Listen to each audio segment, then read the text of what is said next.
Napana daw ako kay Mama. God bless her soul. Sobrang conscious sa oras. Araw-araw, ganito lagi. Routine. Predictable na. Para akong laging may hinahabol na oras. Siguro kung andito lang si Papa may taga-gulo, taga-kulit, taga-kwento. At least masisira ng konti ang schedule. Pero magsi 3 years nang walang sumisira sa schedule ko. 3 years na tong sulat ni Papa. Ang sabi, babalikan daw niya ako, pero 3 years na yon, wala pa siya. Ang boredom, parang virus na nakakababa ng energy. Kaya naman ang tao hindi na nawawala ng reklamo. Kasi nga yun ang ginagawa. Gaya ng pinsan kong si Buji, isa lang ang standard na reklamo niya. Nakaka-bore talaga itong ginagawa ko dito. Kung iba na lang tayong business dito, sasabihin ko sa mama ko. Alam mo, gutom lang yan. Oh, merienda. Our favorite, Biko. Hindi ka na. Sino ba namang mag-aakala na sa araw na to, titigil ang lahat ng oras sa mundo ko?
Mali ang iniisip mo kung nasaan ka ngayon, Chan.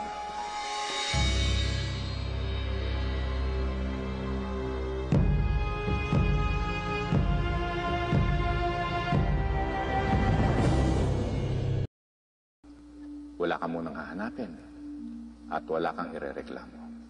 Makinig ka na lang muna sa mga sasabihin ko. Nagkakaintindihan ba tayo, Chan? Ano ang huli mong naaalala? Nabaril ho ako sa supermarket. Dito ho ako binaril. Pero bakit ho nagkaganito? Gusto ko po malaman kung anong ginagawa ko dito at kung asan ako. Kamamatay mo lang 10 minutes ago. Patay? Patay na ako? Hindi pa pwede yun. Nararamdaman ko pa yung sarili ko eh. Buhay pa ako. Eto pa ako eh. Buhay pa ako. Ayoko pa mamatay. Give me one good reason kung bakit gusto mo pang mabuhay. Marami pong rason kung bakit gusto ko pang mabuhay. Ang papa ko, babalikan pa niya ako. Sinabi niya sa akin, babalik siya. Hindi mo ako nakukumbinsi, Chan.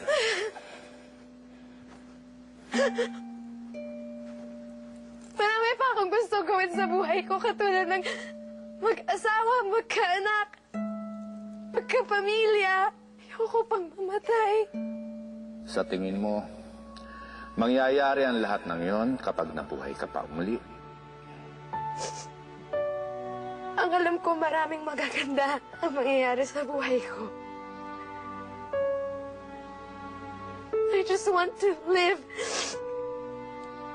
Mangyayari yon kung susunod ka sa isang kondisyon. Hanapin mo ang isang lalaking nakasuot ng cap na may logo ng puting bungo. Kilalanin mo siyang mabuti. Misyon mong baguhin siya.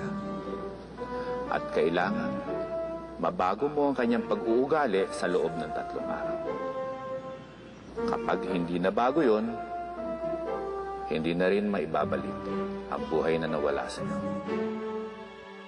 Ito ang unang araw mo, Charm.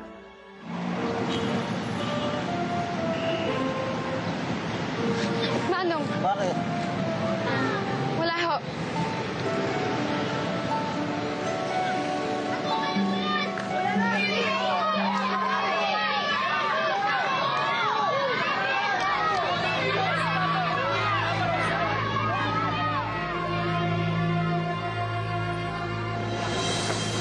Siya si Kato, ang papatay sa'yo. Siya ang lalaking bumaril sa'yo sa supermarket. Hindi po bata bumaril sa akin doon.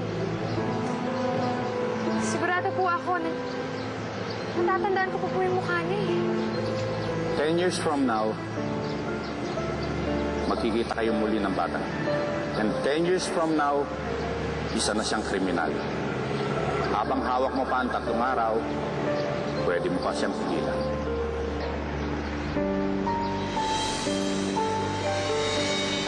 Miss, sino kausap mo?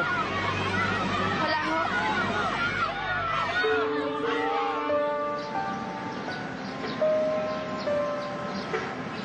Sinuntok mo dito! Tapos, sinapak mo dito! Ayos! Ayos si Bahasa dyan! Kuya! Kato! Kato! Ato! Teka lang. Paano mo nalaman pangalan ko? Kano-ano ko ba kita? Kamag-anak ba kita? Tol! Hindi mo kamag-anak yan! Ang ganda-ganda mo, ang Amerikana! Ang pangit mo kaya! Sabi ko ano? Gusto lang kitang maging kaibigan. Uy, astig! Siguro crush mo ako, no? Sorry, bata pa ako, hindi ako pwede magka-girlfriend. Gusto lang kitang maging kaibigan. Kayong lahat! Gusto mo kami maging kaibigan? Kailangan kumain ka rin ng ganito. Ganito lang, oh. Oh. Ah? Tapos gagawa mo ganito. Yan. Oh, ito na. Ito na!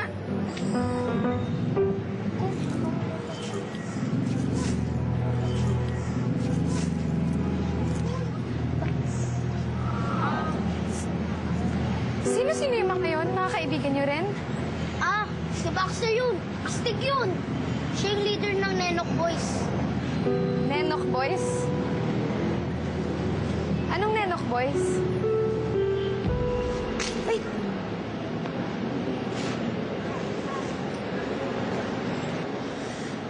Para kanino yung alak na yan? Nak, nambubuyog na naman, oh. Ba't ba lagi ka sulpot-sulpot? Siguro may crush ka talaga sa akin, oh. Para nga kanino yan? Huwag mo sabihin umiinom ka na. Noon yun, oh. Eh, pangat pala ng lasa. Lasang posporo. Kinaboxer yun, eh. Hindi dapat umiinom ng alak ang mga bata. Eh, ba't ang matatanda? Umiinom ng gatas. Eh, di ba pang bata lang yon? Bata, matanda, pareho lang. Masama ang alak. Eh, masama pala ang alak, eh. Ba't pala nila imbento? Eh, basta. Sigarilyo, alak, pareho lang. Masama sa katawan. Sige na nga. O, nak-nak. Who's there? Alak. Alak who? Ala akong pakialam! Sandali ka to!